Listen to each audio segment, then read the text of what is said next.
right, so I wanted to lecture a little bit about The Things They Carried by Tim O'Brien, and I put a quote on the first slide that I think really encapsulates the novel as a whole. And it says, "They carried all they could bear and then some, including a silent awe for the terrible power of the things they carried." So this is our author, Tim O'Brien. He's still alive today. He was born October 1st, 1946.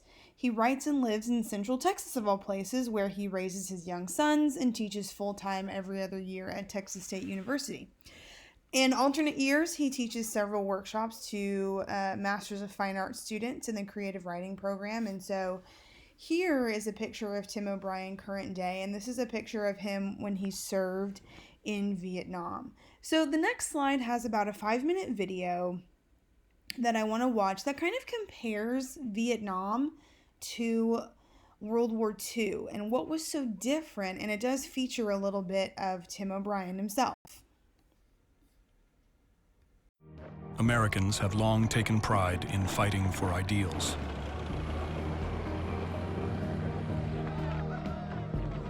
After World War II, U.S. citizens take it for granted that if war comes again, they will again fight and win the good fight.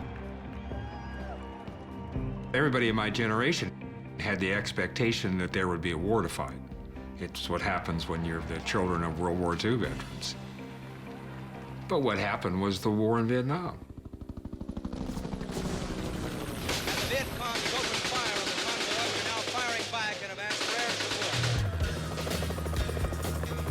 After being drafted, I landed in Cam Ranh Bay. I remember the smells, the kind of a mildewy, musty scent to the air.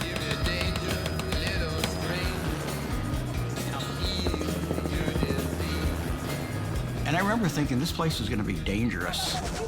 It was just chaos. The enemy seemed to be everywhere, and was. There's nothing in my dream, just some ugly memory.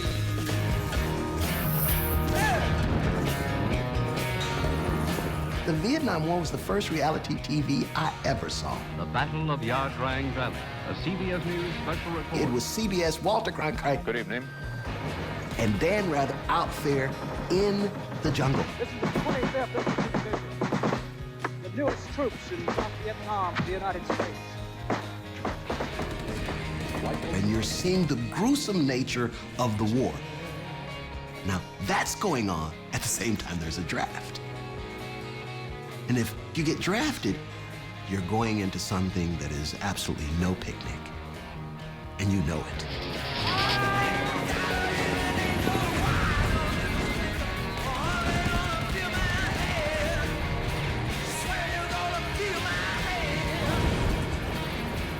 The television made it clear this war is rotten. Yet people were being drafted, and they found themselves there. They found their officers telling them to burn some village down. The Marines have burned this old couple's cottage. So people saw the huts being burned of the villagers in Vietnam. This is what the war in Vietnam is all about. What in the hell are we doing that for? What's that about? What kind of a war is this? Why are we there anyway?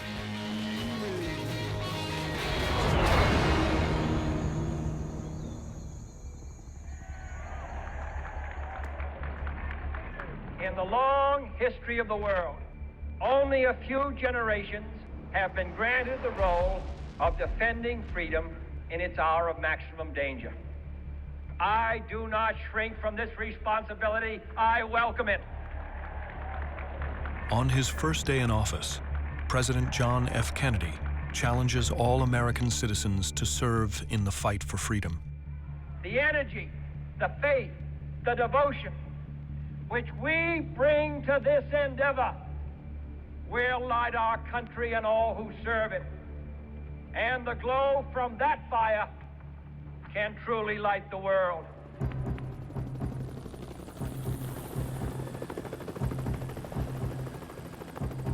Kennedy's idealistic pledge pulls U.S. forces into a distant corner of Southeast Asia, Vietnam.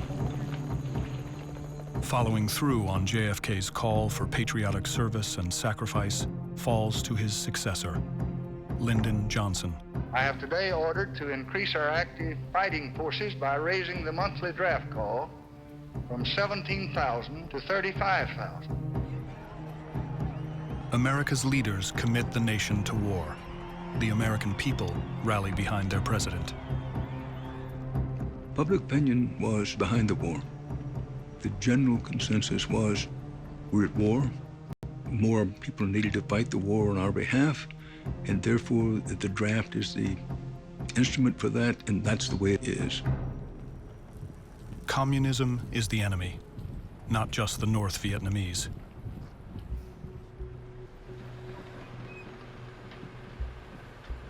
And if Americans need an ideal to fight for, Johnson thinks big.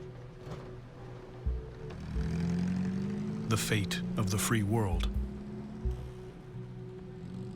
America wins the wars that she undertakes, make no mistake about it.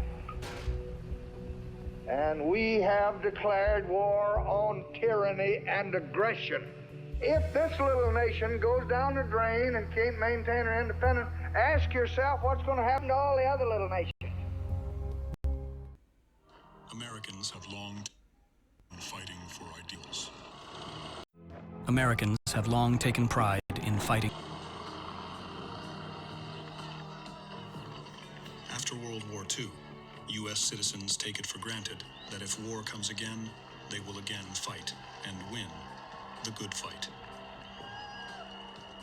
Everybody in my generation had the expectation that there would be a war to fight. It's what happens when you're the children of World War II veterans. But what happened was the war in Vietnam.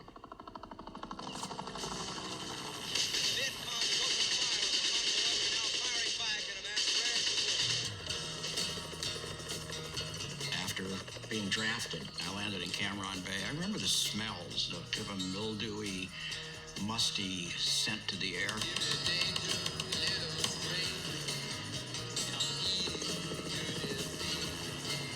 And I remember thinking, this place is going to be dangerous.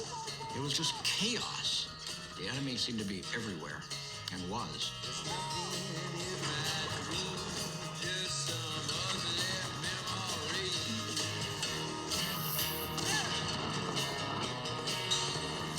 The Vietnam War was the first reality TV I ever saw.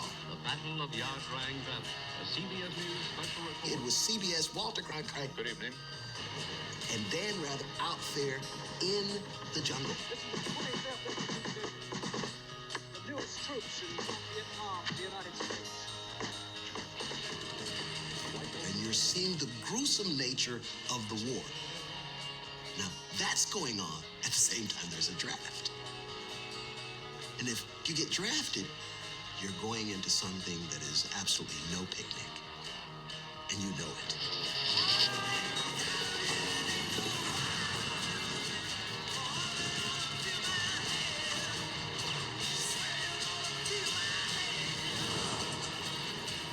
The television made it clear this war is rotten. Yet people were being drafted, and they found themselves there.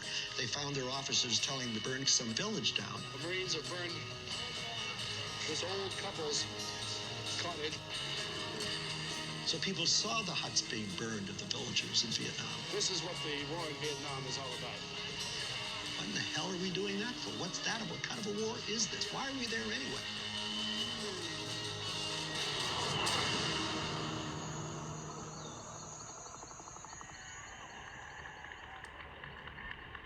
In the long history of the world, only a few generations have been granted the role of defending freedom in its hour of maximum danger.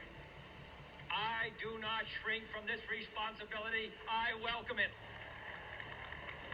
On his first day in office, President John F. Kennedy challenges all American citizens to serve in the fight for freedom. The energy, the faith, the devotion which we bring to this endeavor will light our country and all who serve it. And the glow from that fire can truly light the world.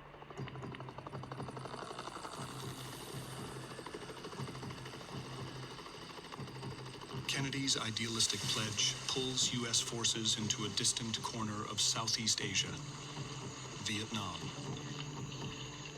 following through on JFK's call for patriotic service and sacrifice, falls to his successor, Lyndon Johnson. I have today ordered to increase our active fighting forces by raising the monthly draft call from 17,000 to 35,000. America's leaders commit the nation to war. The American people rally behind their president. Public opinion was behind the war. The general consensus was we're at war. More people needed to fight the war on our behalf, and therefore the draft is the instrument for that, and that's the way it is. Communism is the enemy, not just the North Vietnamese.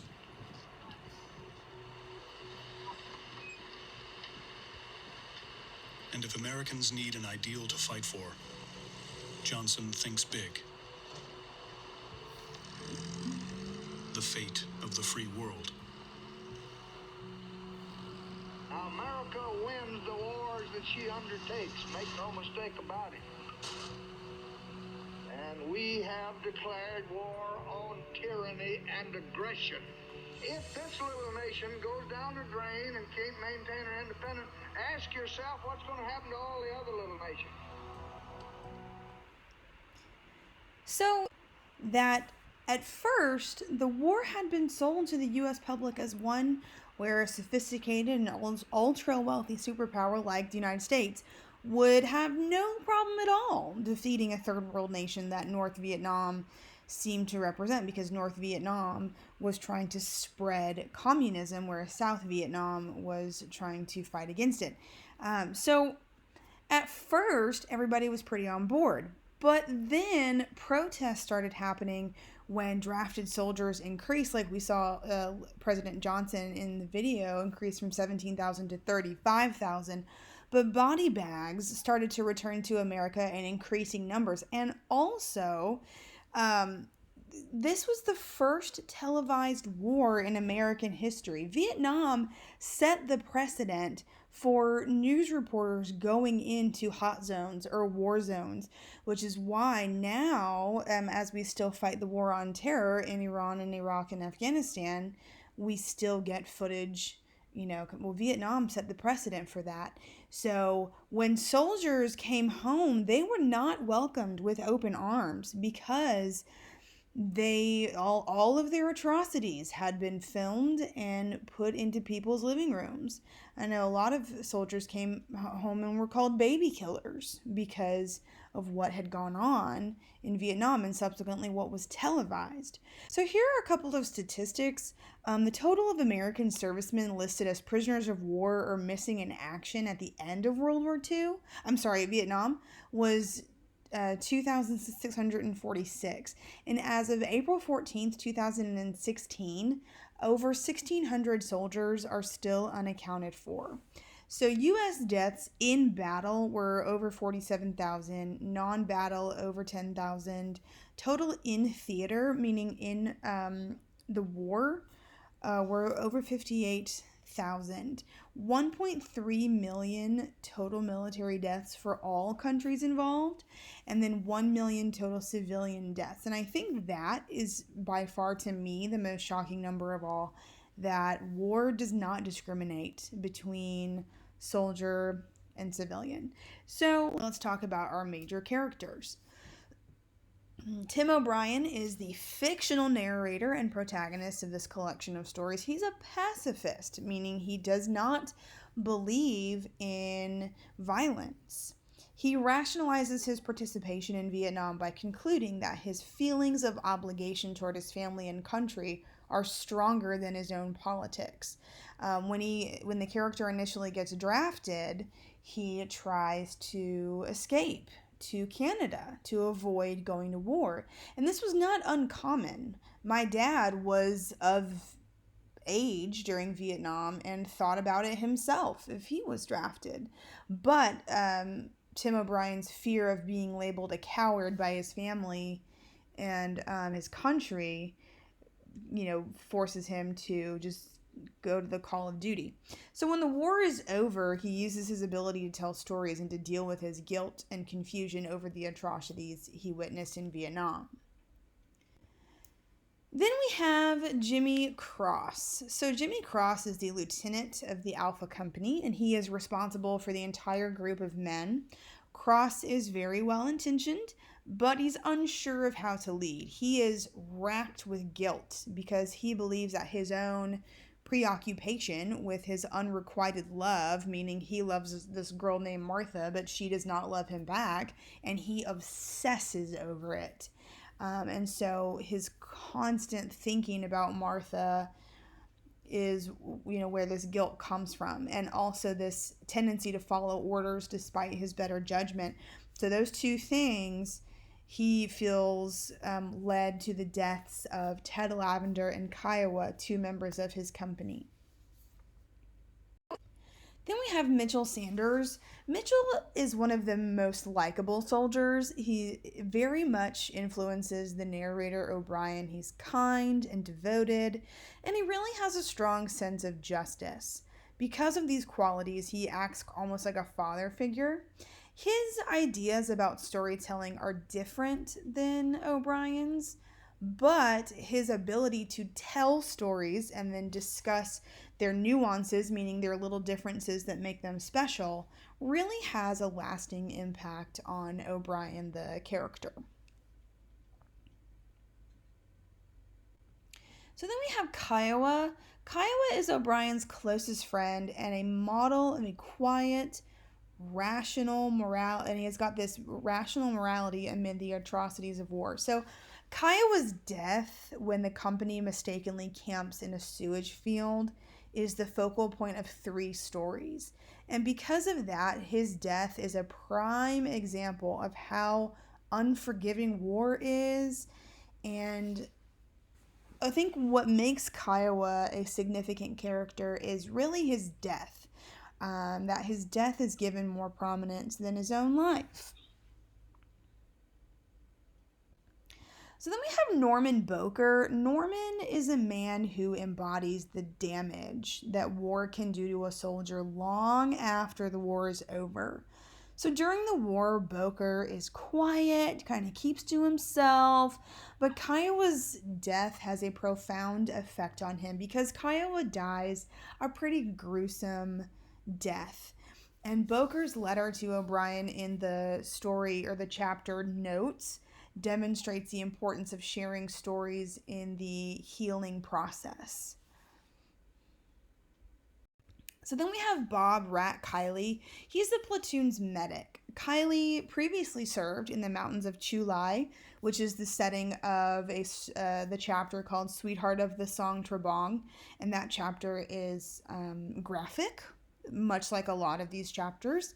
But O'Brien has a lot of respect for Kiley and his medical knowledge, especially when O'Brien is shot for a second time and is subjected to the mistreatment of another medic, Bobby Jurgensen. And that's kind of the difference between O'Brien the character and O'Brien the author. I don't think O'Brien the author was actually ever really shot. But we'll talk about blurring the lines between fact and fiction here in just a minute. So even though Kiley is level-headed, he eventually succumbs to the stresses of the war, and so much so that he purposefully blows off his toe so that he's forced to leave his post, because if he's injured, he gets to go home. And that was not unheard of during war times, even all the way back to World War I. People would intentionally injure themselves, of course in secret, because they didn't want everyone to know, so that way they would get to go home. So Kurt Lemon is a childish and careless member of the Alpha Company who is killed when he steps on a rigged mortar round. Though O'Brien does not particularly like Lemon, Lemon's death is something O'Brien continually contemplates with sadness and regret. Especially what you'll have to realize is that these soldiers that were fighting in Vietnam were 18.